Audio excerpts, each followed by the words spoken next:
So HR is having an increasing role in the coaching and mentorship space. How do you teach someone to become a good coach or mentor? How does that play out from an educational, organizational, operational standpoint? Yeah, so one of the things we've moved to again is this idea of kind of what are the principles behind being a coach. Yeah. But to me, it's almost all about role play, right? Because there's lots of different ways to tackle that.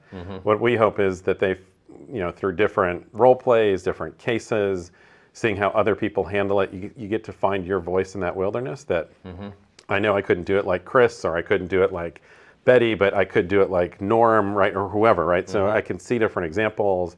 I can try it out and play it out. But I think the more you practice it, the more you try it in different settings, the better you get. And so I think of courage this way. I think about coaching this way. I think about relationship building. They're all muscles that the more you do it, the better you get at it. And so when we start with our on-campus master's students who are fairly young, right, they're often 2 to 5 years of experience before they come to us. We really try and get them to start early because the earlier you do it, there's lower table stakes, right? Whereas once you're starting to coach the CEO of a $200 billion organization, it's a little late to start practicing how to be a coach, right? So we think about this as really growing over time, but it's through examples, through practice, through role plays, and getting feedback yourself.